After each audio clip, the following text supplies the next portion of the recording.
Përshëndetje miq, sot nga Tianistin kam të ftuar një grua e cila nuk lëbon vetëm për mënyrën për të jetuar shëndetshëm, por dhe të menduar të jetën në mënyrë të shëndetshme. Ajo quhet Jeta dhe ka ndërtuar një botë shumë të bukur, drejtqasjes dhe filozofisë të jetuarit shëndetshëm dhe të kurimit të simptomave në mënyrë sa më natyrale drejt bimëve. Mirë se erdhe në emisionin ton Jeta. Mirë se të ju gjej Kiti, shkënaqësi të jem në këtë podcast me ju. Cili ishte ai momenti yt kyç i cili nisi filozofinë tënde jeto shëndetshëm, mendo shëndetshëm? Në të vërtetë, kjo filozofi nisi me Vita Bioling dhe nisi si një mision, kur neve përjetuam dhe pam se si mjekësia konvencionale u dorëzua përpara COVID-19-s dhe metodikat, le të themi, konvencionale të njohura, protokollare, dështuan dhe krijuan një grup ose target grup pacientësh të cilët më së shumti vuajtën efektet anësore të trajtimeve dhe protokolleve mjekësore dhe që tashmë ju duaj që të stimuloj kush imuniteti.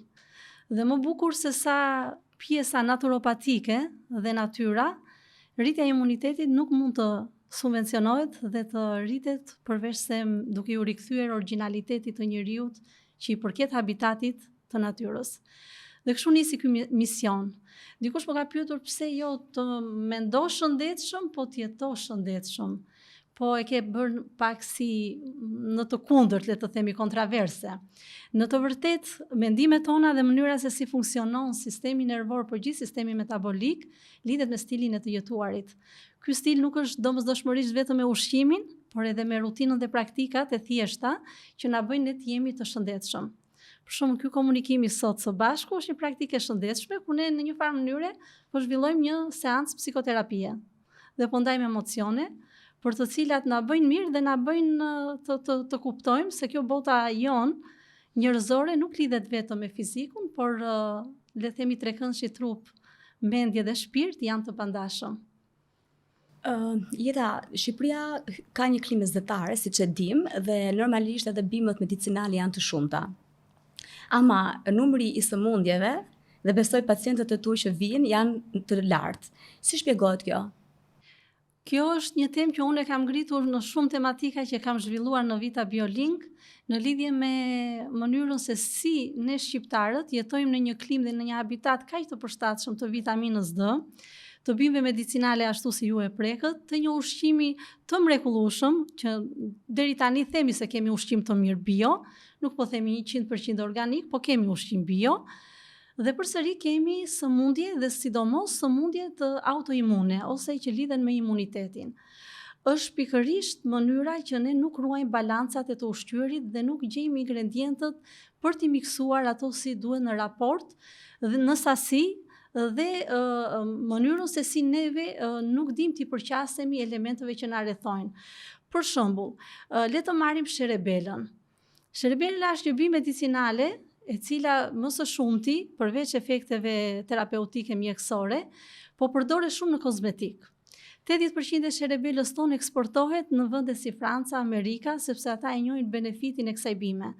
Dhe ne kemi sherebelën që përmban eterin më të lartë të lëndës së sherebelës, krahasuar me sherebelët që mund të kultivohet në vende të tjera. Kjo për shkak të klimës shumë të mirë që na jep mesdheu.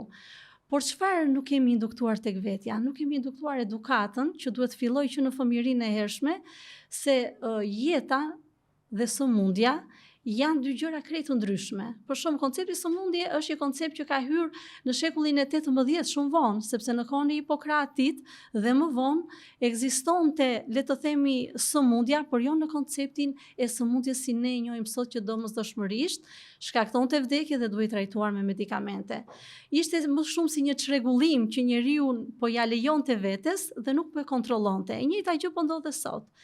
Të jetosh në mesdhe dhe sidomos unë kam një pjesë të miqve që jetojnë në zonën e Vlorës dhe janë me Hashimoto, i them të jesh mes peshkut, jodi dhe juve të keni Hashimoto, është një problematikë e vërtet. Por çfarë ndodh? I them jeni konsumator njëkohësisht edhe të bulmetit që u ofron zona. Bulmeti, dritrat e bukës që përmbajnë gluten janë miksimet më të gabuara që sot janë studiuar që shkaktojnë një rritje inflamatore në sistemin tretës dhe që shkakton më pas problematika që vijnë edhe me sëmundje të tjera imunitare. Kur ju thash, do më lini të sqaroj vetëm një shembull të vogël, kur ju thash disa pacientëve që nëse ke vuajtur nga Helicobacter, ke një predispozit shumë më të lartë të zhvillosh Hashimoto. Më thanë ç'ne, domethënë Helicobacter është një bakteri që jeton në stomak dhe shkakton çrregullime imunitare dhe çrregullime në sistemin tretës.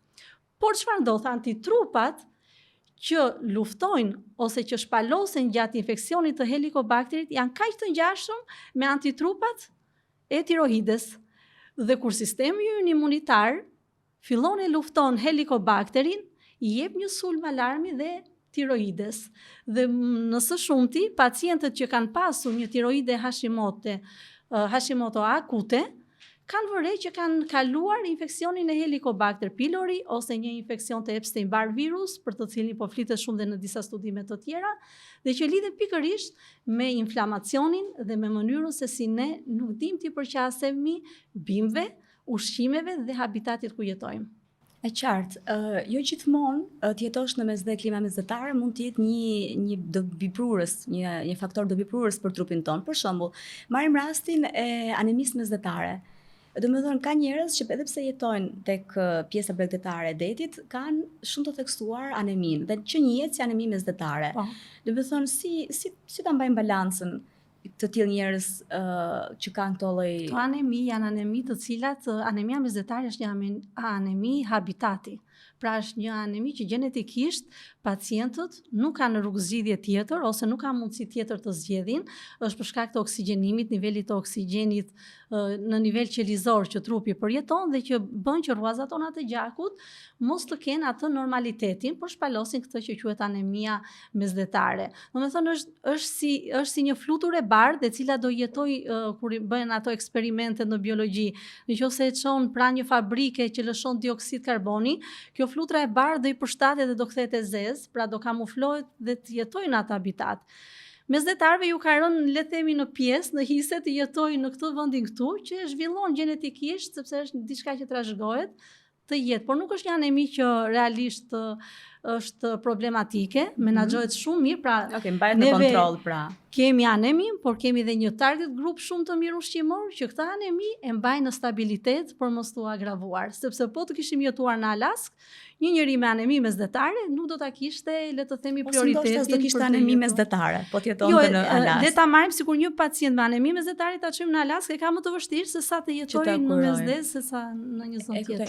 Në jeta jote e përditshme, nga rastet që ti kuron, cilat varion, kush është mosha më problematike dhe kush janë rastet më problematike që ti ke, që ja vlen ti përmendim edhe për dëgjuesin që të përfitojë?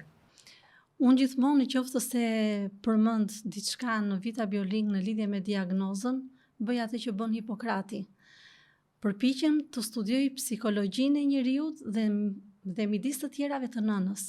Në qoftë se duhet të kemi një shoqëri të shëndetshme, unë them gjithmonë do të kemi gra të shëndetshme. Gratë e shëndetshme sjellin fëmijë të shëndetshëm dhe edukojnë se ç'do të thotë të jetosh shëndetshëm.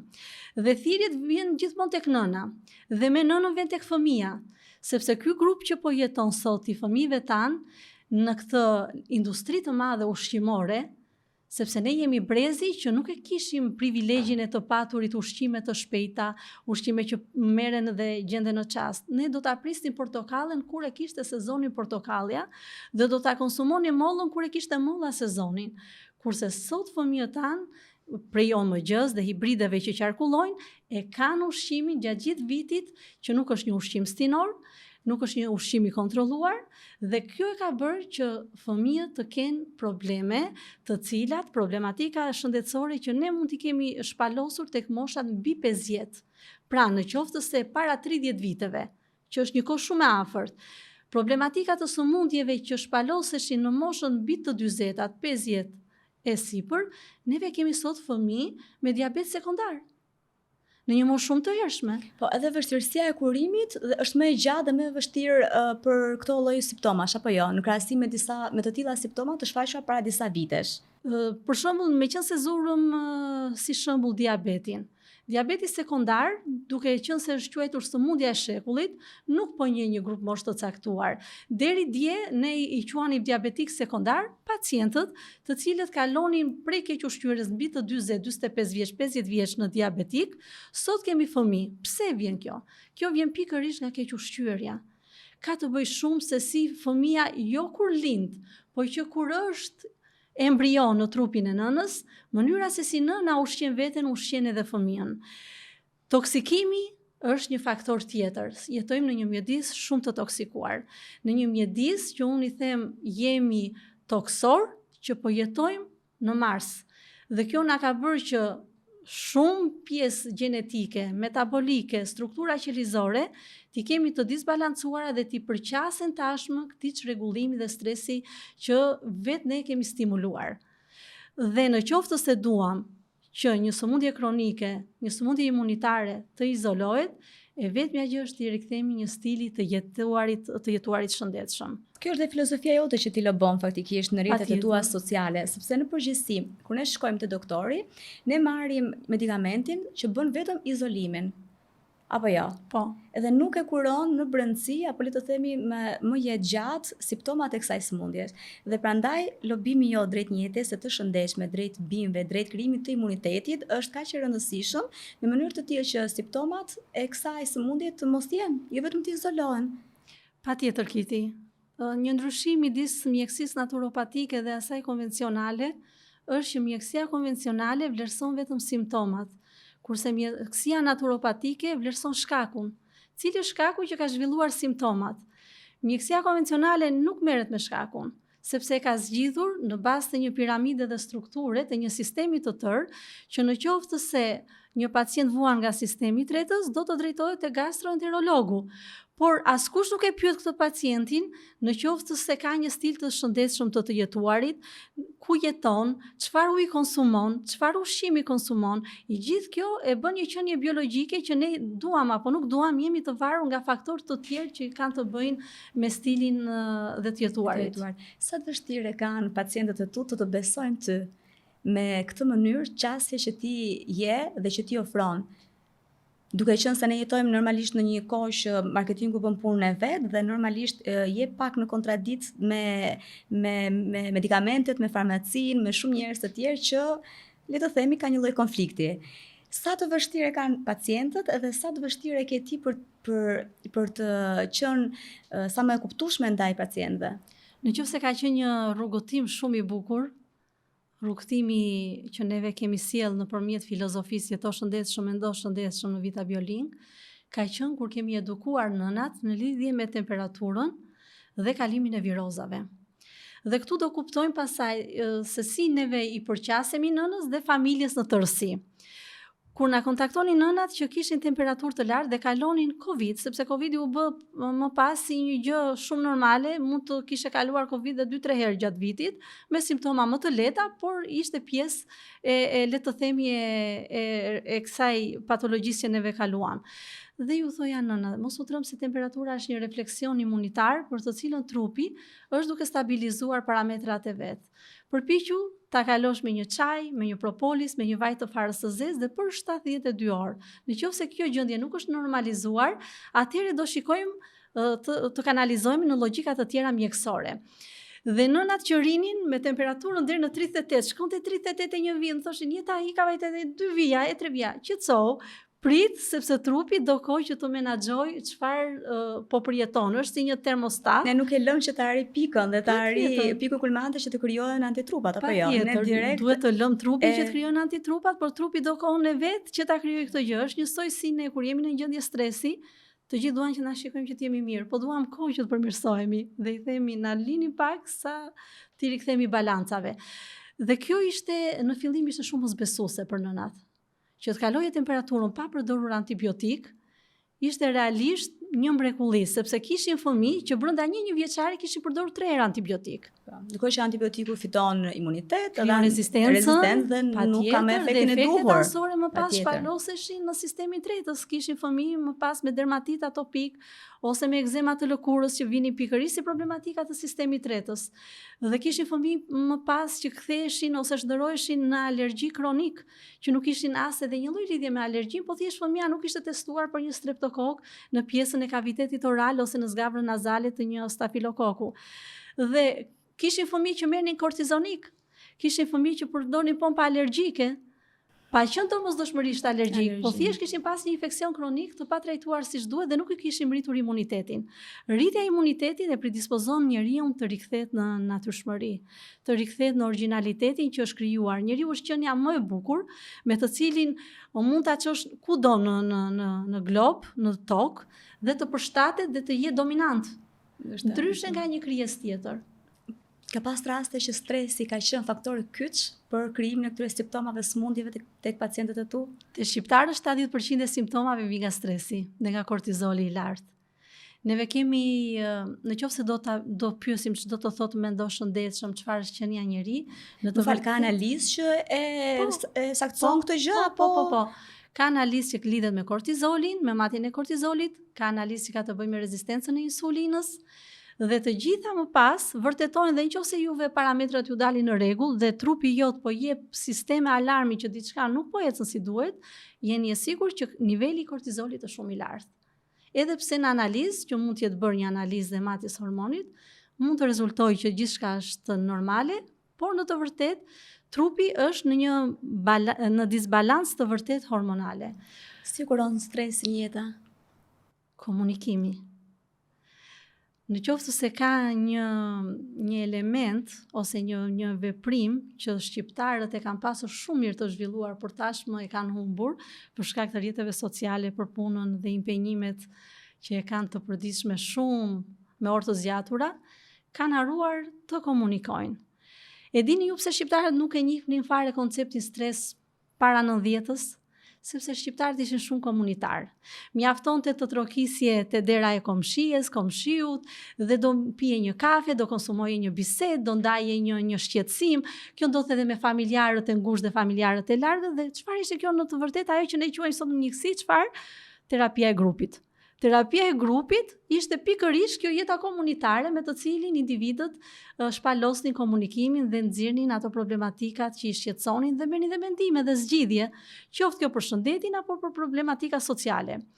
Në pjesën metabolike më pas, është e njëjta gjë që çfarë folëm deri tani, është stili të jetuarit, keq ushqyerja dhe mënyra se si ne nuk jetojmë me kohën, me stinën, me vitin, me ushqimet e vitit, por kemi komplet një laborator tashmë të strukturuar komercial. Jeta, në gjithë të raste që ti në mos gaboj në bisedët që ne kemi zhvilluar së bashku, ke thënë që janë diku ke 50 raste në ditë që ti kuron dhe diagnostikon. Që është shumë.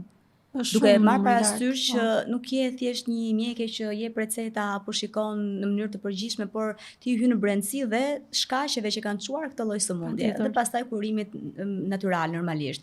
Kush ka qenë një rast që ty të ka bërë shumë çudit, ka ngel në mendje, ndoshta efekti sëmundjes apo ndoshta mënyra e shpejtë e kurimit që mund ta ndash me ne?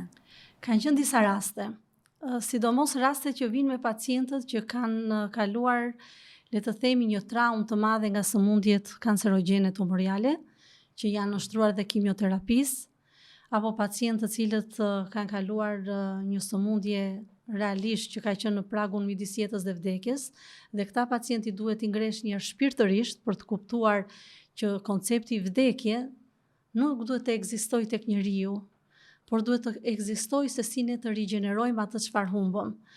Një rast që unë do ta prekja dhe që më ka bërë përshtypje, jo se ishte një rast, le të themi, shumë i veçantë, por më pëlqeu më shumë për atë stigmatizimin që shoqëria ka në lidhje me naturopatin, por dhe me atë përkëdheljen e egos time se si ca gjëra që studiohen me praktik, që Hipokrati thoshte në qoftë se do e studiosh një sëmundje, shikoje individin në psiqikën e tij dhe në fizikun e tij, dhe ishte një vëzhgues unik. Domethënë mjaftonte që të vëzhgonte dhe mund të detektonte sëmundjen. Dhe kjo mungon në çfarë neve si i trajtojmë sot pacientët ose si i përqasemi. Më vjen një nënë e cila më thotë, kam rënë në kontakt me ju më thotë dhe kam bërë gati valixhet dhe do nisem për në Itali sepse kam një problem adhor me fëmijën. Djali ishte i moshës 7-8 vjeç dhe më dërgon nëna direkt e video sepse realisht ishte në një tension, sepse sëmundja e djalit vetëm por agravonte, ishte mbushur me lezione në të gjithë lëkurën e trupit të tij në formën e lythave, nga pjesa e fytyrës deri në pjesën e këmbës. Dhe fëmia trajtoi jo pak, por me 5-6 medikamente që po ti rendisje në tryezë, që nëna i kishte racionalizuar në sa dozime do merrte para dite në drekë dhe në mbrëmje, dhe që ishin shumë medikamente dhe që trajtoi fëmia për alergji, dhe që pasi hym një procesi të gjatë pyetje përgjigjesh, analizash, kontrolesh, dhe diçka nuk po shkonte me këtë fëmijë që po përdorte këtë gamë të gjërë medikamentesh dhe regresi vazhdonte të ishte i madh. Arrim ta testojmë fëmijën duke testuar nënën, atë që unë thash më herët. I bëj një pyetje nënës, unë nuk dua të hyj në le të themi në detajet të sëmundjes. Ishte një sëmundje që nëna e kishte mbartur. Okay. Para se ta sillte në jetë fëmijën. Ishte një sëmundje që një nënë, nëse nuk e kuron këtë simptomat e kësaj sëmundje, mund të bëjë shkak që të kalojë dhe tek fëmia.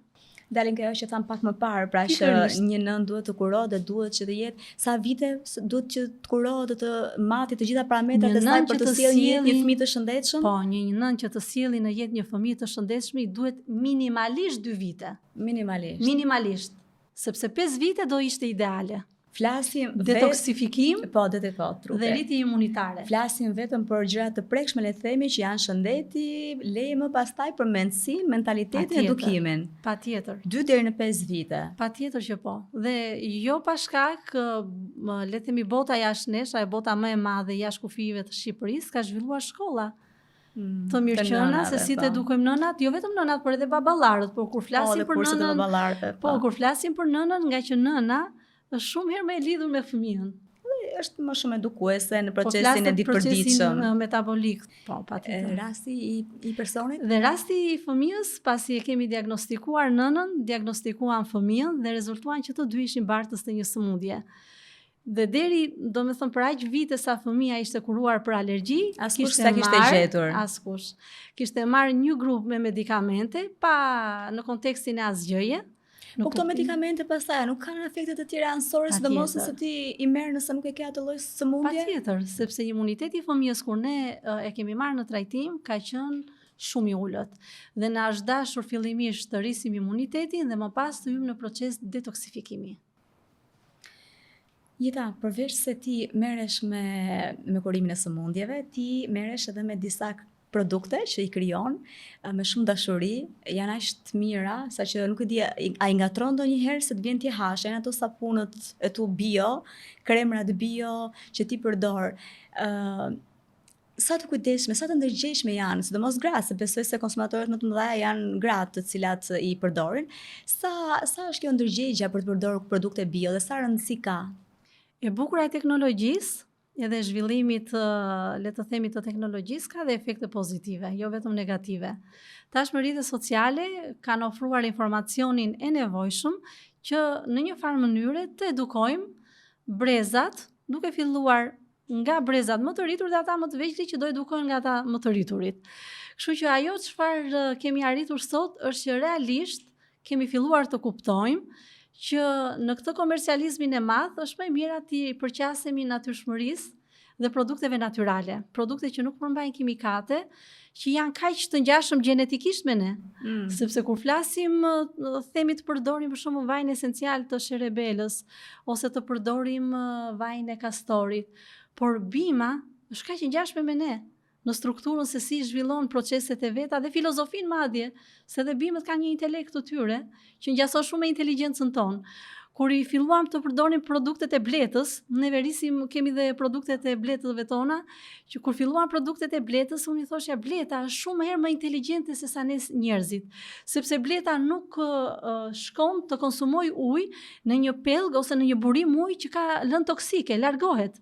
Kurse njeriu e konsumon ujin me lënë toksike dhe thotë nuk është problem fare se uji po konsumoj.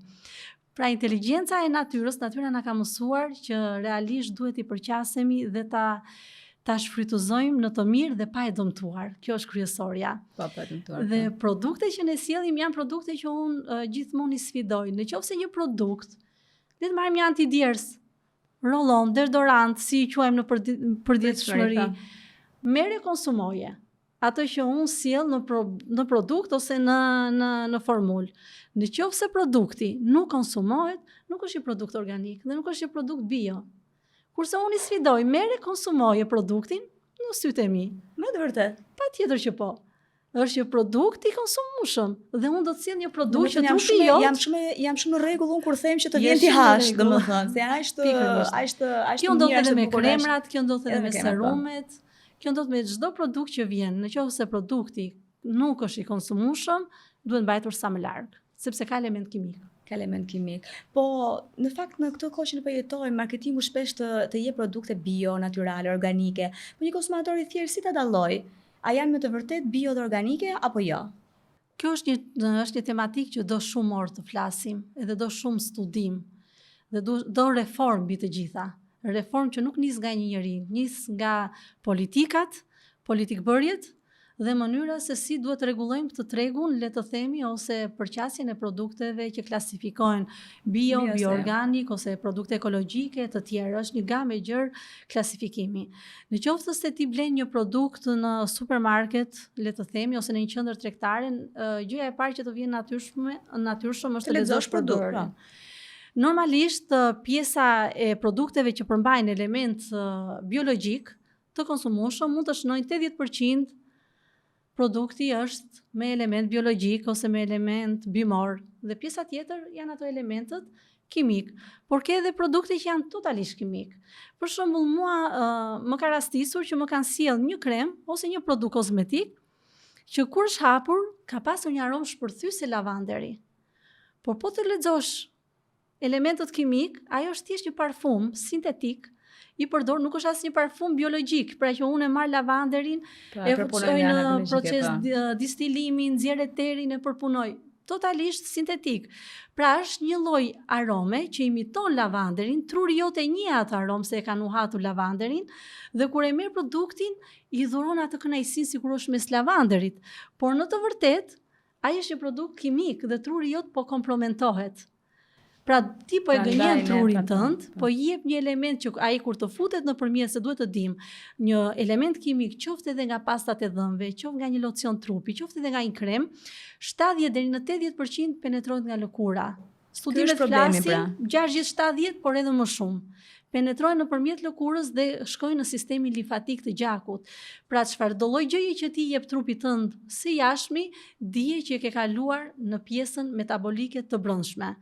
Pra e ke kaluar në qarkullimin e gjakut. Dhe jo pa shkak sot kemi fëmijë me çrregullime hormonale. Jo pa shkak se sot kemi sëmundje autoimune që lista vetëm zgjerohet dhe nuk gjendet shkaku përsëri. Po vetëm ne presojmë simptomat. Sepse jemi të rrethuar nga një gamë jo e gjerë, po shumë e gjerë elemente kimik. Një temë që ka hasur jo pak kuriozitet dhe studime kanë qenë për shembull ksenoestrogenët. Ksenoestrogenët janë estrogen sintetik të jashtëm që imitojnë estrogenin ton në trupin ton. Po është një estrogen kimik sintetik, pra induktuar, nuk është një tashmë një element që prodhon trupi jot. Është një element që ti e merr nga parfumet, e merr nga kremrat, e merr nga elementet e ndryshëm të trajtimit të higjienës së shtëpisë, të plastikës. Pra elementet e ksenoestrogeneve janë kudo.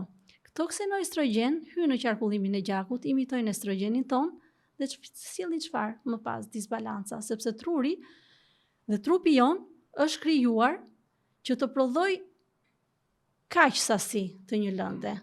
Dhe nëse ulet ose ngrihet kjo sasi e lëndës, atëherë kemi disbalancë. Disbalanca do të thotë stres metabolik. E kemi dëgjuar gjithmonë çfarë është stresi metabolik.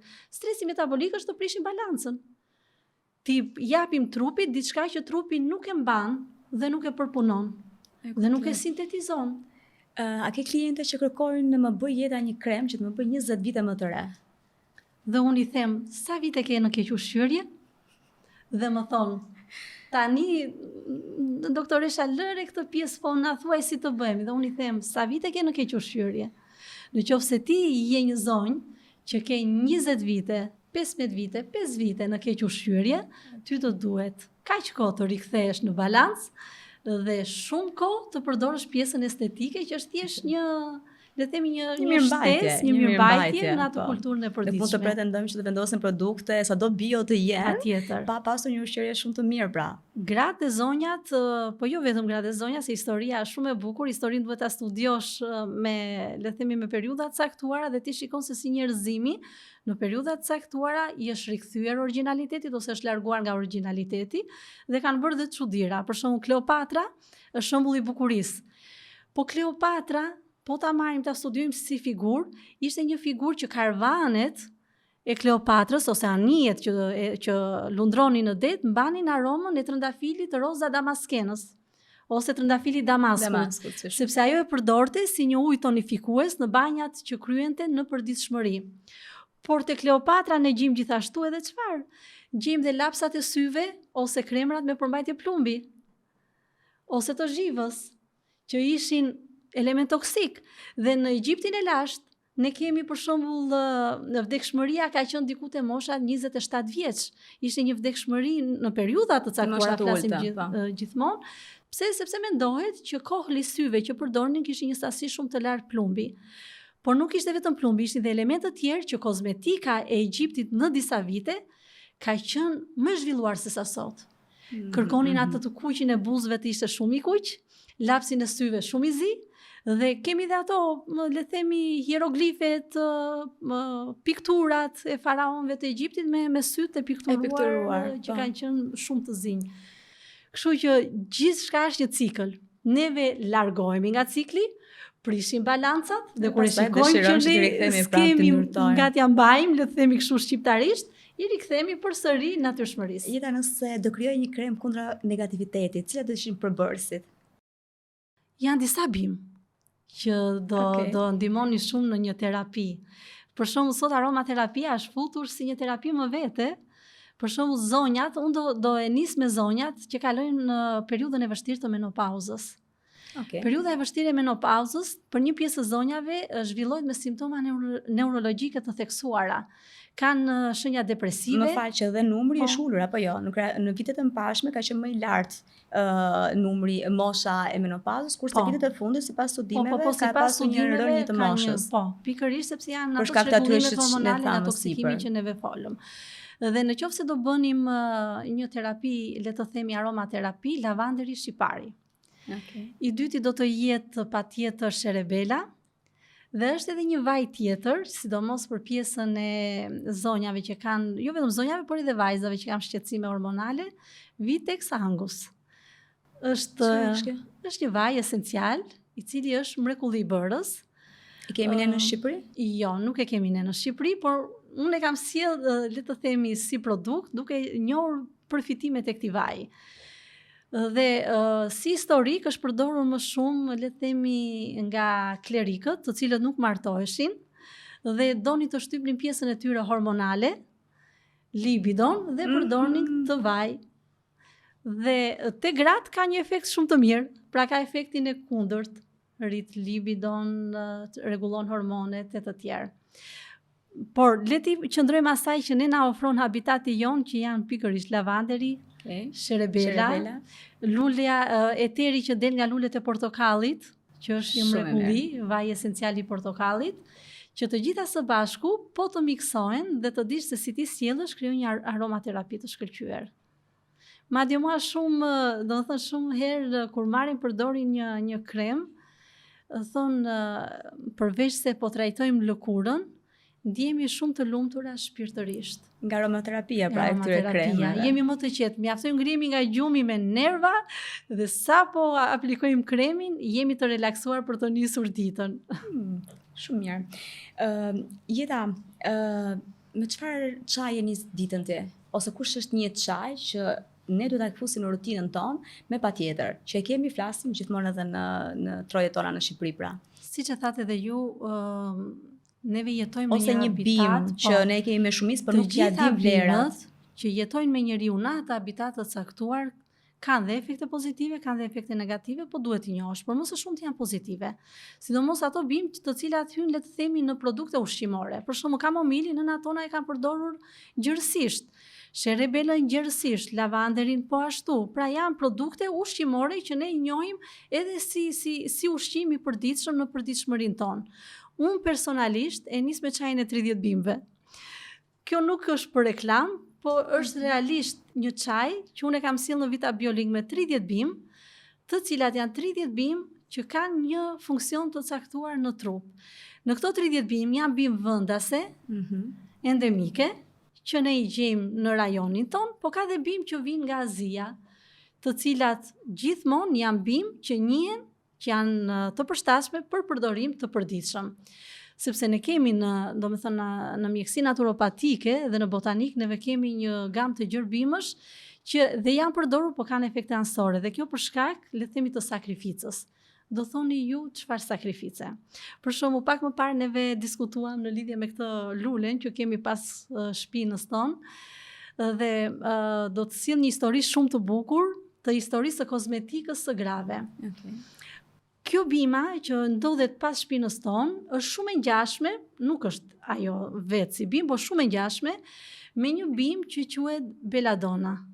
E ka marrë emri Belladonna, gruaja e bukur, për shkak sepse përmban një lloj alkaloidi, atropin, që bënte zmadhimin e pupilave të syrit e grave dhe gratë që të dukeshin më të bukura, pikonin ekstraktin e kësaj bime dhe kishin sy më të mëdhenj dhe më ekspresiv dhe më shprehës.